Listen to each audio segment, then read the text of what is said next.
It is the only rock on Earth that we consume, a mineral that built empires and preserved humanity. 12,000 years of extraction, from ancient saline springs to modern artisanal pans.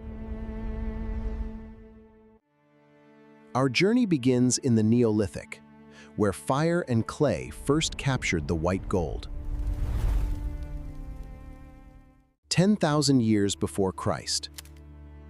The Neolithic springs of Romania. Fire and clay first bound the white gold. Here, at the edge of the ancient world, early humans learned to boil the earth's salty tears. Brine trapped in crude clay vessels. The flames lick the bottom, coaxing precious crystals from the dark water. The dark water boils away, leaving behind a crust of white crystals.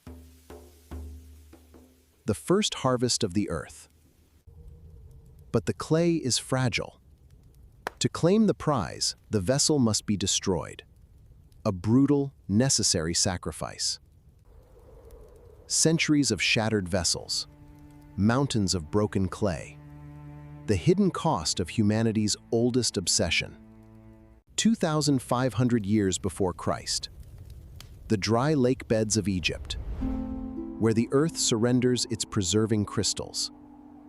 Here, the desert sun evaporates the shallow pools, leaving behind natron, the mineral of mummification and preservation. Weathered hands scrape the white crust, natron crystals, harvested from the earth, the foundation of Egyptian preservation. Raw natron is harsh and chunky. Weathered hands crush the crystals into a fine, preserving dust using heavy stone. The powder is sifted through woven reeds. Caught in dark clay jars, it waits to draw the moisture from the dead. Salt for the living, natron for the eternal. A single mineral binding the breath of the pharaohs to the earth. 100 years after Christ. The coastal salt pans of Ostia, where the Mediterranean yields its white gold. Seawater is trapped in shallow stone pools. The Roman sun and coastal winds begin the slow work of evaporation. Wooden rakes scrape the shallow stone floors, harvesting the thick, gray crust of Mediterranean sea salt. Woven baskets lift the heavy, wet crystals. Brine drips back into the pools, leaving the pure white gold. Towering mounds of drying salt. The physical wealth of the empire, waiting for the journey along the Via Salaria.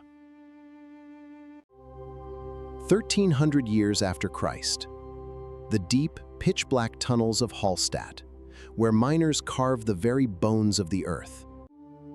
Deep beneath the Alpine mountains, miners follow the massive veins of rock salt, a labyrinth of darkness and precious white gold. The rock salt gleams like frozen ice in the candlelight, a precious mineral hidden in the suffocating dark for millions of years. In the pitch-black depths, miners swing heavy iron picks, striking the very bones of the mountain for white gold. Their lungs fill with crystalline dust.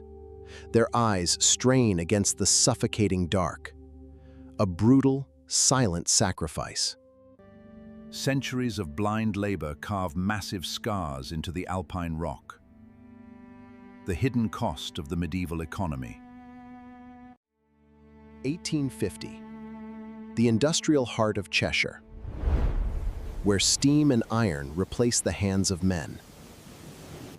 Massive cast iron engines dominate the brick halls, pumping ancient brine from the deep earth into shallow pans. The dark brine boils violently in shallow iron pans, a relentless, mechanical extraction of the white gold. Great steam engines force brine from the deep earth. Iron pipes carry the ancient water to the surface. Shallow iron pans boil continuously.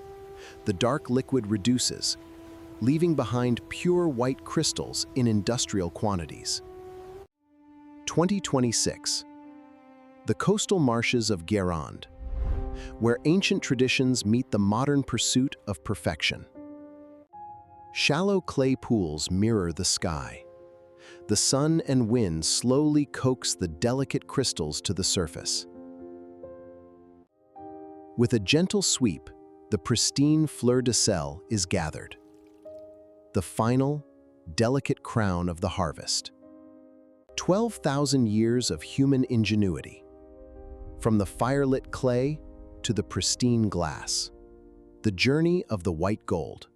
6 epochs, 6 materials, a single, relentless pursuit of the Earth's most precious mineral, shaping the destiny of civilizations.